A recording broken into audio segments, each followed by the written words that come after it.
오늘은 2월 첫째 주일입니다. 이게 로마서는 크게 두 부분으로 나눠집니다. 로마서 11장까지 죄를 비롯하여 기독교 교리 문제를 사도 바울이 다루고 있습니다. 그리고 오늘 우리가 읽은 로마서 12장부터는 우리 성도들이 어떻게 실천해야 되느냐, 어떻게 보면 12장부터 16장까지는 우리들의 신앙의 실천에 대하여 사도 바울이 다루고 있습니다. 그러면 성도들이 실천해야 될 가장 큰 주제는 두 가지로 나누어집니다. 하나는 하나님 사랑이고 하나는 이웃 사랑입니다. 그래서 이 로마서 12장을 시작하면서 1절과 2절에서는 하나님 사랑을 언급하고 있는 겁니다. 하나님 사랑의 핵심은 뭐냐? 오늘 우리 성도님들이 하나님 앞에 거룩한 영적 예배를 드리는 것이 하나님 사랑의 핵심이 되는 겁니다. 우리는 하나님의 사랑을 받은 존재고 하나님의 사랑 때문에 구원받아서 주님의 자녀들이 되었습니다. 하나님의 사랑을 받은 우리들이 이제 그 사랑을 주신 하나님께 사랑을 표현하는 최고의 방법이 거룩한 영적인 예배가 드리는 겁니다. 그래서 오늘 우리 성도님들이 하나님 앞에 얼마나 마음과 뜻과 정성을 다하여 예배를 하느냐가 우리 성도님들이 하나님을 향한 얼마나 최고의 사랑을 표현하느냐, 그 믿음의 수준을 보여주고 있는 것입니다.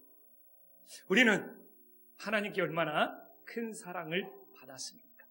오늘 우리들이 거룩한 영적 예배를 통하여 하나님께 우리의 최고의 사랑을 표현할 수 있는 믿음의 자녀들이 될 수 있기를 간절히 소망합니다.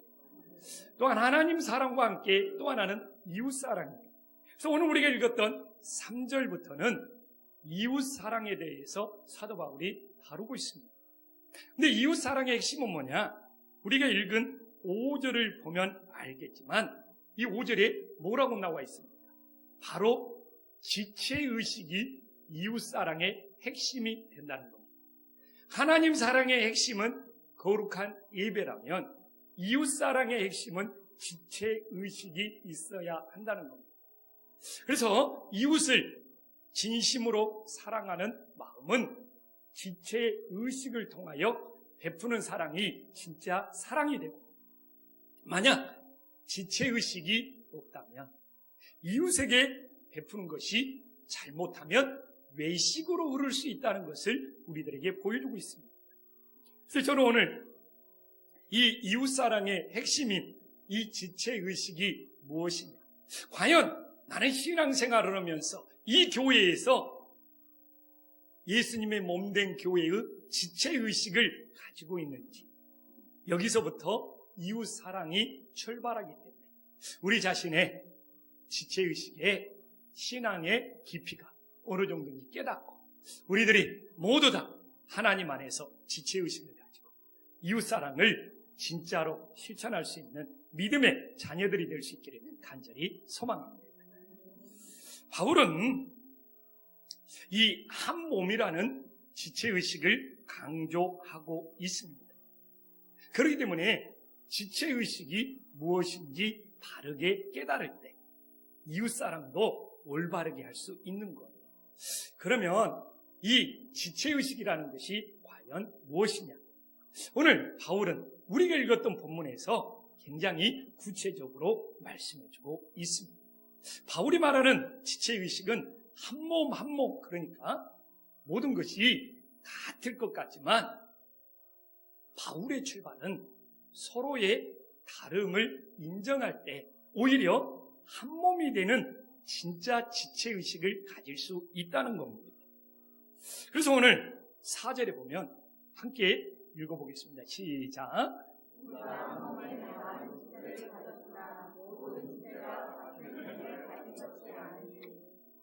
그래서 이렇게 지체라는 것은 한 몸을 가졌지만 서로 다른 부분들이 있다는 것을 보여주고 있습니다. 그래서 저는 오늘 상식적으로 그러잖아요. 우리가 서로 다름을 인정해야 된다, 이런 일반적인 상식을 다루고 싶은 생각은 전혀 없습니다. 성경에서 말하는 이 지체의식을 할 때 성경적인 다름이 뭔가 오늘 이 하나님의 말씀을 통해서 분별하자는 것입니다. 그러면 성경이 말하는 서로 지체의식의 다름은 무엇입니까? 3절에 보면 하나는 우리의 믿음의 분량이 다르다는 겁니다. 믿음에는 두 종류의 믿음이 있습니다. 우리 모두가 하나님께 구원받은 이 믿음이 있는 것이죠. 이 구원의 믿음은 차별이 없고 다름이 없고 모두가 동일한 것입니다. 우리는 예수님의 보혈로 모두 구원받아서 하나님의 자녀들이 되었습니다. 이 믿음은 모두가 일치하는 거예요. 그러나 여기서 말하는 믿음의 분량이라는 것은 하나님께서 각자에게 나눠주신 믿음의 크기, 믿음의 그릇은 서로 차이가 나고 다르다는 것을 인정하고 받아들여라는 것이죠.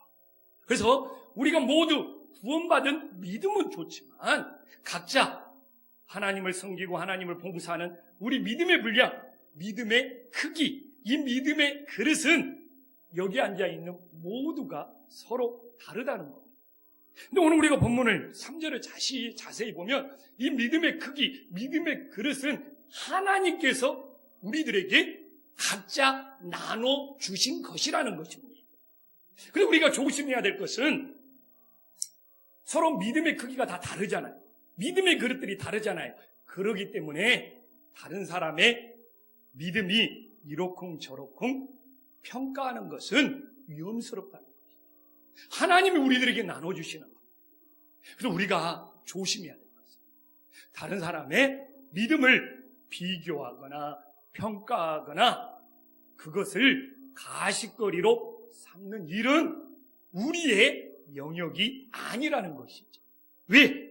믿음의 그릇이 얼마나 크냐는 하나님이 각자에게 나눠주신 것에 달려있기 때문에 우리가 그걸 교회에서 이러쿵저러쿵 비교하고 평가하는 것은 하나님의 영역을 침범하는 굉장히 위험한 죄를 범하고 있다는 것을 바울은 우리들에게 각인시켜주고 있습니다.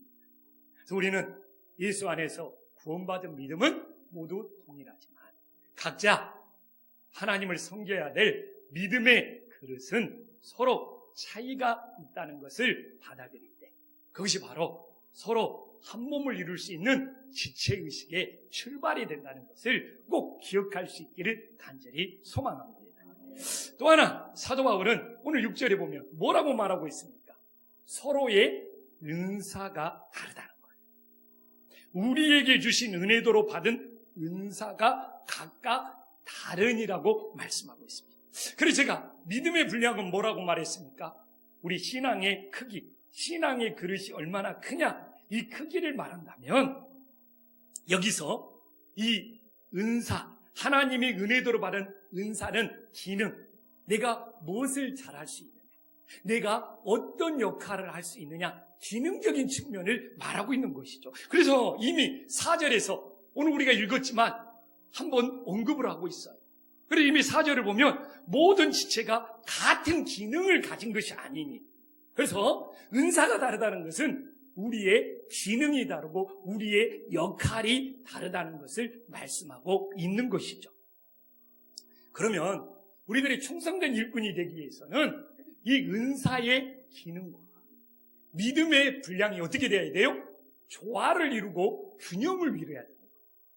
아무리 내가 뭔 역할을 할 수 있는 은사의 기능이 있을지라도 그것을 담고 그것을 사용할 수 있는 믿음의 분량이 함께 가지 못하면 그 은사의 기능이 하나님을 영화롭게 하는 것이 아니라 참 주변을 힘들게 만들 수 있는 거예요.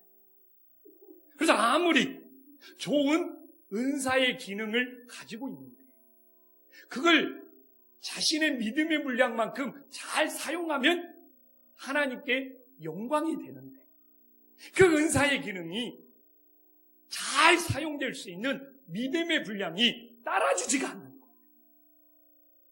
그래서 이걸 좀 더 쉽게 말하면 좋은 칼이 있어요. 그러면 그 칼을 잘 담을 수 있는 칼집이 있어야 돼요. 그래서 칼집에 그 칼을 잘 보관하고 있다가 하나님이 필요할 때 그 칼집에서 빼내서 그 칼을 사용해야 되는데, 그래서 은사의 기능이 좋은 칼이라면 그것을 필요할 때 적절하게 때에 맞춰서 하나님이 기쁘게 사용하는 것이 칼집에 해당되는 것이죠. 그런데 이 칼집이 준비되어 있지 않으니까 그 은사의 기능, 하나님께 덕을 세우는 것이 아니라 오히려 나도 상처 주고 다른 사람도 상처를 줄 수 있는 위험성이 내포되어 있다는 것이죠. 그래서 우리들이 새해에도 하나님께 받은 각자의 은사의 기능, 은사의 역할들이 있어요. 그런데 이걸 잘 감당할 수 있는 믿음의 분량이 있어야지 우리가 시험 들지 않고 끝까지 하나님 앞에 충성된 일꾼이 될 수 있음을 우리 마음속에 새길 수 있기를 간절히 소망합니다. 그래서 새해에는 우리들의 은사의 기능, 은사의 열칸만큼 믿음의 분량이 함께 따라줘서 이럴 때 하나님께 잘했다 칭찬받는 충성된 종들이 됨을 반드시 기억할 수 있기를 간절히 소망합니다. 그래도 오늘 말씀을 보면 이 서로 지체의식이라는 거 뭡니까? 이렇게 은사도 다르고 믿음의 분량도 다르지만 이게 한 몸을 이루면서 서로 의존적이라는 거예요. 그래서 오늘 5절에 보면 우리 오늘도 많은 사람들이 교회에 나왔잖아요. 그러나 그리스도 안에서 한 몸을 이루며 서로 지체가 된다는 거예요. 여기서 한 몸이라는 것은 뭐냐? 서로 우리 몸이 손, 발 이것이 연결되어 있는 통일성을 구성하고 있다는 거예요. 그러니까 오늘 예배를 드리는 우리들은 예수님 안에서 다 연결되어 있다는 것입니다. 한 몸을 이루는 서로 연결되어 있는 통일성으로 우리들이 오늘 여기 모여서 예배를 드리고 있다는 겁니다. 그런데 이 한 몸을 이루는 통일성이 뭐 인간의 혈통이나 뭐 우리들의 생각이 아니라 예수님의 보혈, 우리들이 하나님의 자녀가 되어서 한 몸을 이루는 혈통을 입고 있다는 거예요. 어제 우리 장로님들과 당회하면서 갈라디아서 1장을 묵상했는데 사도 바울도 사람의 혈통이나 인간의 생각으로 예수님을 따르지 않고 오직 하나님의 말씀에 따라 본인이 선교의 길을 간다는 고백을 우리 장로님들과 나누면서 너무 은혜로운 시간을 가질 수 있었어요. 그래서 교회는 뭐 인간의 혈통, 뭐 사람의 생각으로 한 몸을 이루는 것이 아니라 예수 그리스도를 통하여 우리들이 하나로 연결된 믿음의 공동체가 됨을 깨달으시기를 간절히 소망합니다. 근데 여기서 어떻게 보면 서로 지체가 되었느니라가 굉장히 중요해요. 이 서로 지체가 되었는다는 것을 이게 수동태로 쓰고 있잖아요. 이게 뭡니까? 서로 의존적인 존재라는 거예요. 그러니까 손의 기능을 하고 있지만 지금 내가 서 있기 위해서는 어떻게 해야 됩니까? 발에 의존을 하고 있어야 돼요. 그러니까 우리가 각자의 기능, 각자의 역할을 하고 있지만 서로 지체가 되었느냐는 것은 상호 의존. 서로 부족한 부분을 채우면서 서로 의존하면서 하나의 믿음의 공동체를 이루고 있다는 거예요. 그리고 발은 또 자기의 기능을 하면서 서 있지만 눈을 통하여 바라보고 서 있는 것을 의존하고 있다는 것이 서로 지체가 되었느니라는 거예요. 그래서 우리 기파한신교회가 건강한 교회가 되기 위해서는 서로 부족함을 지적하는 것이 아니라 서로 부족함을 채워줄 수 있는 지체의식이 있을 때 예수 안에서 한 몸 되는 건강한 교회가 됨을 믿으시기를 간절히 소망합니다. 그래서 우리 김파한식교회가 2020년에는 서로 예수님 안에서 연결되어서 한 몸이 되어서 각자의 역할을 하지만 그러나 서로 지체의식을 가지고 서로를 도와주는 그런 예수님 안에서 거룩한 믿음의 공동체로 세워주는 축복의 역사가 일어날 수 있기를 간절히 소망합니다. 그럼 바울은 이제 이웃을 사랑하기 위해서 가장 중요한 것은 자기 생각에 달려있다는 거예요. 오늘도 뭐 생각을 저는 세상 상식으로 이야기하고 싶은 생각이 없어요. 오직 하나님의 말씀 성경을 통해서 풀어보고자 합니다. 그래서 바울은 우리가 하나님 앞에 어떤 생각을 가지냐에 따라서 이웃과 어떤 관계가 맺어지냐가 풀어진다는 거예요. 하나님 앞에 우리의 생각을 지키지 못하면 이웃과의 관계도 무너지는 거예요. 그래서 바울은 우리의 생각을 하나님 앞에서 어떻게 다루냐를 굉장히 중요하게 생각합니다. 우리의 생각에 대한 컨트롤이 이웃을 얼마만큼 사랑할 수 있느냐, 그 크기를 결정한다는 거예요. 그래서 오늘 바울은 이 생각에 대해서 신앙적으로 하나님 앞에서 어떻게 다루어져야 된다고 우리들에게 말씀하고 있습니다.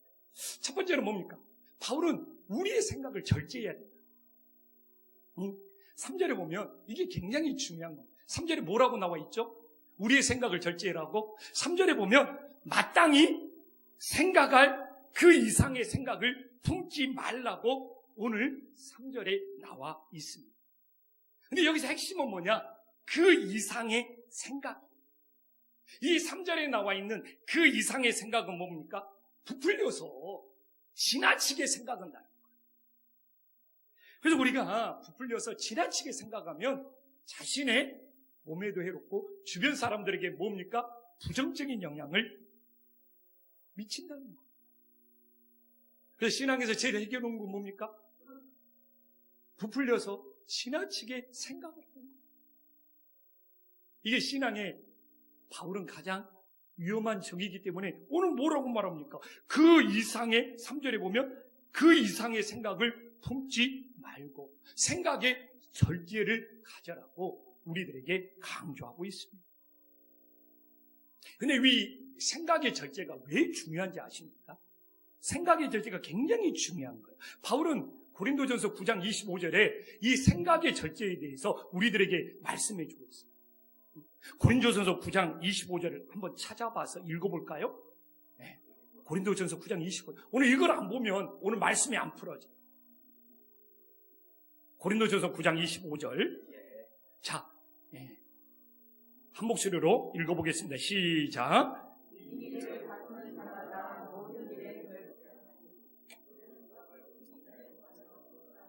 예. 여기에 그런 게 때문에 이 모든 것을 절제한, 모든 일에 절제한 바울은 이 시작이 생각의 절제부터 시작이 된다. 그래서 지나치게 부풀려서 생각하는 것으로 모든 일을 처리한다면 영적 싸움에서 패배한다는 것이죠. 그래서 이 생각의 절제를 통하여 어떻게 됩니까? 영적 싸움에서 승리할 수 있고 신앙에서 이길 수 있다는 것을 우리들에게 보여주고 있는 거예요. 그래서 우리가 신앙생활을 하면서 늘 무슨 한마디를 들었다고 지나치게 부풀려서 생각한다면 사단에게 이용당하고 우리는 영적 싸움에서 패배하여 썩을 면류관 늘 신앙의 실패를 경험할 수밖에 없고 이웃사랑에 대해서도 실패할 수밖에 없다는 것을 바울은 우리들에게 보여주고 있습니다. 저도요, 교회 생활을 하면서 누가 한마디 하면 지나치게 생각할 때가 있었어요. 지금은 아니니까 편하게 말할 수 있는 거죠. 근데 이제 그 시절을 떠올려면 누가 교회에 대해서 한마디 하면 그게 뭐 좋은 말이든 나쁜 말이든 이게 좀 지나치게 생각하고 지나치게 부풀려서 좀 말하게 되더라고요. 그래서 그런 일들이 자꾸 반복되니까 내 목회가 지쳐가는 거예요. 진짜 목회가 그리고 더 위험한 것은 뭐냐면 하나님을 의지하고 하나님께 맡기는 그 믿음이 약해지는 것이 느껴지는 거예요. 우리 이런 일들이 반복되다 보니까 하나님 뭐 이렇게 한마디 들었을 때 지나치게 부풀려서 생각하는 것을 어떻게 절제할 수 있습니까? 이게 굉장히 큰 고민이 된 적이 있어요. 그러다가 어느 날 하나님께 한번 기도를 해봤어요. 어떻게 기도했느냐? 내가 그냥 들었던 말을 하나님께 그대로 읊조리면서 하나님 내가 이런 말을 들었네 오면서 하나님께 들었던 말을 그대로 기도해 본 적이 있어요. 근데 하나님 앞에 들었던 말을 기도하면서 내 마음도 풀어지고 생각도 절제하게 되고 그리고 그 들었던 내용에 대해서 하나님께 맡기게 되더라고요. 근데 더 좋은 것은 그냥 들었던 말을 나 혼자 지나치게 부풀려서 생각하면 사람에 대해서 섭섭한 생각도 들고 별의별 생각이 다 들어. 근데 이걸 하나님 앞에 그냥 하나님 내가 이런 이야기 들었네 오면서 하나님 앞에 이야기를 하면서 하나님한테 맡기니까 사람에 대해서 섭섭한 생각도 안 들고 진짜 그 말을 한 사람까지 하나님께 내가 판단하고 평가하는 것이 아니라 맡기게 되고, 그러다 보니까 생각이 절제되고, 사람에 대해서 미운 생각이 안 되니까 성도에 대해서 목사로서 사랑하는 마음을 잃어버리지 않게 되고, 얼마나 감사했는지 몰라요. 그래서 그때는 그것이 잘 안 되어서 훈련해보자. 이전에 내가 한번 의도적으로 목회하면서 성도들에게 어떤 말을 듣든 그 말을 제일 먼저 하나님께 기도하면서 있는 그대로 아래보고 하나님 앞에 맡겨보자. 그러다 보니까 그것들이 쌓이다 보니까 지금 좀 그 훈련이 된 것 같아요. 그래서 사람에 대해서 미워하지 않게 되고, 지나치게 부풀려서 생각하지 않게 되고, 그리고 하나님 앞에 맡기는 어떤 신앙의 성숙함도 생기게 되고, 그래서 목사로서 생각을 절제하면서 성도들을 그래도 기본적으로 사랑하면서 목회할 수 있고, 그래서 하나님 앞에 얼마나 감사했는지 모릅니다. 그래서 이게 신앙에서 이렇게 자꾸 생각을 지나치게 부풀리면 본인의 신앙은 지치고 하나님을 의지하는 믿음은 약화되고, 그리고 사람에 대한 관계는 무너져 가는 것이죠. 그래서 진짜 우리들이 기도함으로 우리들의 생각을 잘 절제하고 다스려서 하나님께 맡김으로써 우리가 영적 싸움에서 이기고 승리할 수 있는 믿음의 자녀들이 될 수 있기를 간절히 소망합니다. 그리고 오늘 바울은 또 하나의 생각의 문제를 다루고 있잖아요. 어떻게 말합니까? 3절에 보면 바울은 뭐라고 합니까? 지혜롭게 생각하라고 말씀합니다. 그래서 여기서 지혜롭다는 뜻이 굉장히 중요합니다. 지혜롭다는 뜻이 뭐죠? 자신을 바르게 바라본다는 의미에서의 지혜입니다. 무슨 세상적인 지혜나 여기서는 무슨 하나님을 경외하는 지혜가 아니고 내 자신을 바르게 바라본다는 의미에서의 바울은 지혜를 말하고 있는 거예요. 그래서 여기 지혜라는 뜻에 겸손이라는 그 부가적인 의미도 함께 있어요. 그러니까 자기 자신을 바르게 바라보는 것이 지혜이면서 동시에 가장 겸손한 모습이에요. 그래서 우리를 자기 자신을 지나치게 높게 바라보면 뭐가 되는 거예요? 교만이 되는 거예요. 자기 자신을 지나치게 낮추어서 바라보면 뭐가 되는 거예요? 비하가 되는 것입니다. 그래서 지혜롭다는 것은 자기 자신을 바르게 바라보는 것이 지혜로움이자 겸손함이 되는 거예요. 그러면 자기 자신을 바르게 바라보는 그 잣대, 그 기준이 뭐지? 오늘 3절에 나와 있잖아요. 하나님이 각 사람에게 나누어 주신 믿음의 분량대로 바라보는 것이 지혜롭게 바라보는 거예요. 그래서 오늘 우리 성도님들은 하나님이 나에게 나눠주신 믿음의 분량이 어느 정도지? 사실 신앙생활하면서 이게 묵상의 주제고 기도의 주제. 늘 하나님이 나에게 주신 믿음의 분량이 어느 정도인지를 모르고 교회에서 무슨 기능이나 역할을 받았다가 뒷감동 못하고 상처받거나 넘어지는 경우가 부지기 있어요. 그래서 늘 지혜롭게 생각한다는 것은 내 자신의 믿음의 분량이 어느 정도인지를 바라봤을 때 부족함도 깨달을 수 있고, 더 키워야 된다는 것도 깨달을 수 있고, 성숙해야 된다, 자라나야 된다, 그리고 내 믿음의 분량이 작구나 하나님 앞에 회개도 할 수 있는 거예요. 근데 자기 믿음의 분량에 그 크기가 어느 정도인지 관심 없이 신앙생활을 하면 어떻게 보면 인간적인 봉사를 하면서 좌충우돌할 수 있는 거예요.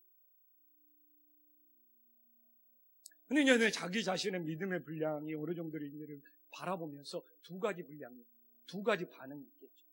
자기 믿음의 분량이 있음에도 불구하고 거기에 미치지 않고 사용하지 아니하면 그 믿음의 분량이 어떻게 돼요? 땅속에 묻어두는 그런 부류의 신앙도 있을 수 있는 것이죠. 또 하나는 뭐겠습니까? 본인의 믿음의 분량보다 어떻게 보면 지나치게 나아가다 보면 지치고 힘들고 신앙생활에 스트레스를 받을 수 있겠죠. 그래서 신앙은 지혜롭게 생각한다는 거예요. 내 믿음의 분량이 어느 정도지? 자신의 믿음의 분량을 지혜롭게 바라보면서 그 믿음의 분량만큼 잘 감당하는 것이 신앙생활을 즐겁게 할 수 있는 은혜가 됨을 믿으시기를 간절히 소망합니다. 저는 한국교회 성도들이 신앙생활을 하면 할수록 하나님의 은혜를 받아서 즐거워해야 되는데 참 보면은 신앙생활이 즐겁지 못하는 모습을 많이 보게 돼요. 한번 옆 사람 보면서 손은 잡지 마시고 그냥 좀 띄워서 얼굴 바로 좀 즐거운 것 같아요? 즐겁게 신앙생활 하는 것 같아요? 그래서 저는 좀 한국 교인들이 참 신앙생활이 왜 이렇게 오늘 그래서 8절에 보면 문맥이 뭐 연결은 안 돼요. 근데 뭐 저는 이 하나하나 의미를 설명하고 싶은 마음이 너무 간절하는데 분량이 너무 많아요. 그러나 여기서 좀 이렇게 무엇을 하든지 좀 예수님 안에서 신앙생활을 하는 것이 우리들의 믿음의 분량만큼 보면 즐거움으로 할 수 있는 거 아닙니까? 근데 너무 신앙생활 하면서 왜 즐거움을 잃어버렸는지, 이게 저는 지금 자기의 믿음의 분량에서 벗어나 있든지 아니면 자기의 믿음의 분량을 땅속에 묻어두고 있든지, 그래서 이 부분이 해소되어서 그냥 우리 믿음의 물량만큼 하면서 신앙생활에서 즐거움으로 할 수 있는 그 은혜를 회복할 수 있기를 간절히 소망합니다. 제가요, 교회를 개척한 이후에 두 가지 부담감, 교회를 생존시켜야 된다는 개척 목사로서 두 가지 부담감이 있었어요. 지난 일이니까 지금은 솔직하게 고백할 수 있죠. 첫 번째 부담감은 뭐였겠습니까? 이준표 목사님이 60번째로 김포한식교회를 개척해 줬기 때문에 이 교회가 실패하면 안 된다는 굉장한 부담감에 짓눌려 있었던 것이 지금 생각하면 떠오릅니다. 인간적인 부담감이었던 거예요. 또 하나의 부담감은 뭐냐? 명절에 시골에 내려갔던데 동네에 소문이 났어. 누구네 아들이 교회를 개척했다더라. 근데 저는 불신 가정에서 태어나지 않습니다. 다른 사람은 몰라도 안 믿는 부모, 안 믿는 친지들에게 불신 가정에서 태어나서 목사가 된 제가 교회를 개척해가지고 잘 된다는 말을 들어줘야지 저 사람들이 그래도 하나님께 좀 더 가까이 오지 않을까, 이 엄청난 부담감이 밀려오더라고요. 근데 지금 생각해보면 다 인간적인 부담감이었던 거예요. 그래서 하나는 나를 개척해준 그 은혜에 보답하기 위해서 어떻게든지 우리 김포한식교회 어떻게 좀 해보고 싶고, 또 하나는 내 가족이나 내 친지를 생각하면서 믿지 않는 가정에서 태어난 목사가 교회를 시작했는데 그 교회가 안 됐다더라. 이러면 안 된다는 정말 그 부담감, 그 시달림이 있었던 거예요. 그래서 개척 초창기에 내 목회가 굉장히 여유가 없었다는 느낌이 지금 이렇게 떠올라요. 그래서 내가 지금 이 상태에서 다시 돌아가면, 타임머신 타고 다시 돌아가면 그런 인간적인 부담감에 시달리지 않았을 텐데 뭐 지금 후회해봤자 무슨 소용이 있겠습니까? 근데 언제부턴가 내가 이 인간적인 부담감에 벗어난 때가 있었어요. 궁금하면 500원. 궁금합니다. 언제 벗어났을까요? 그게 개척하고 한 5, 6년 지나서 이준표 목사님이 그 암으로 투병하시다가 하나님 나라를 갔어요. 근데 그 장례를 치르면서 내가 이준표 목사님을 존경하고 지금도 이준표 목사님의 이 별세의 신앙, 내가 죽고 내 안에 예수가 산다, 이걸 마음에 간직하고 있지만 그 장례를 치르면서 제가 은혜를 받았어요. 이준표 목사님은 너무 어떻게 보면 거룩하게 하나님 나라를 갔죠. 운명 직전으로. 하나님이 나를 부르신다, 그 외침 속에서 운명을 했으니까. 근데 그 장례를 치르면서 제가 느낀 것은 뭐냐면, 하나님이 저에게 주신, 내가 이준표 목사님처럼 될 필요가 없다는 것을 계속 그 마음이 돼요. 내가 이준표 목사님처럼 될 필요가 없지? 근데 내가 이준표 목사님처럼 될 필요가 없다는 것에는 저의 많은 의미가 담겨져 있는 거예요. 뭐 이준표 목사님처럼 뭐 큰 교회 되는 거, 이준표 목사님처럼 유명해지는 거, 이준표 목사님처럼 뭐 대단한 일을 하는 거. 많은 것이. 근데 이중표 목사님처럼 될 필요가 없지. 이중표 목사님처럼 될 필요가 없지. 장례를 치는 거죠. 그분은 여전히 존경하고 그분의 별세는 내 마음속에 여전히 남아있죠. 그게 나한테 너무 자유함을 준 거예요. 그러면서 내 믿음의 분량만큼 하는 거예요. 내가 이중표 목사님만큼 따라할 필요가 뭐가 있나? 나는 내 믿음의 분량이 있는데, 그것도 하나님이 나에게 주신 믿음의 분량이 있는데, 김포 한신교회는 김포 한신교회 대로 가면 되는 거예요. 김포 한신교회는 하나님이 주신 믿음의 분량만큼 내가 성실하게, 오늘도 한번 했지만 성실하게 부지런하게 하나님의 사명을 즐겁게 감당하면 되는 거예요. 그 이후로 내가 정말 인간적인 부담감에서 좀 벗어나서요. 설교하는 것이 즐거워집니다. 그래 지금도 설교를 준비하면서 은혜 받고 좀 이렇게 즐거움이 있어요. 안 그랬으면 아마 나도 몸에 어디 이상이 생긴다든지 어떻게 되었을지 몰라요. 우리 김포한식교회 모든 성도님들이 각자의 믿음의 분량들이 있으면 좋겠어요. 우리 김포한식교회가 다른 교회를 흉내낼 필요가 뭐가 있습니까? 다른 교회하고 비교할 필요가 뭐가 있습니까? 우리 믿음의 분량, 우리 수준에 맡기면 되는 거예요. 찬양이든 우리가 뭐 섬김이든 봉사든 뭐든 우리 교회 수준에 맡겨, 우리 교회 믿음의 분량대로 하면 되는 거예요. 거기에 대해서 이게 우리의 믿음의 분량인데 그걸 가지고 되니 안 되니. 사실 우리가 불평하고 원망하면서 즐거움도 없이 그런 신앙생활을 할 필요가 있는 거예요. 또한 우리 각자의 모습도 그래요. 김포 한신교회 와서 무엇을 해야 되는 만에 스트레스 받지 마십시오. 우리 성도님들의 믿음의 분량만큼 섬길 수 있는 지체의식을 가지면 돼요. 사실 억지로 하고 싶은 생각 없어요. 막 성도님들 막 억지로 동원하고 막 모으고 막 나왔니 안 나왔느니 막 체크하고 왜 그렇게 해요? 그게 진짜 믿음의 모습이라고 생각을 합니까? 우리 믿음의 분량대로 하자고. 그러면서 좀 자유해지자고요. 우리 교회가 이만큼의 믿음의 분량이에요. 또한 내가 지금 만나는 우리 성도님들의 모습이 우리 성도님들 각자의 믿음의 분량만큼이에요. 이걸 바라봤을 때 어떻게 되는 거예요? 이웃을 사랑할 수 있는 거예요. 이웃을 즐거움으로 섬길 수 있는 거예요. 그래서 이 믿음의 분량이라는 것이 우리들에게는 굉장히 중요한 문제가 되는 거예요. 내 자신에게 비춰봤을 때 내 자신의 믿음의 분량, 우리 교회를 봤을 때 우리 교회의 믿음의 분량, 거기에서 우리가 이탈했을 때 신앙의 즐거움은 사라져요. 신앙생활이 스트레스, 다른 사람들 나도 모르게 바라보면서 평가하고 있는 거예요. 제가 말했잖아요. 지혜롭게 생각하고 자신을 바라보면서 자신의 믿음의 분량이 하나님 앞에 어느 정도인가를 점검하는 거예요.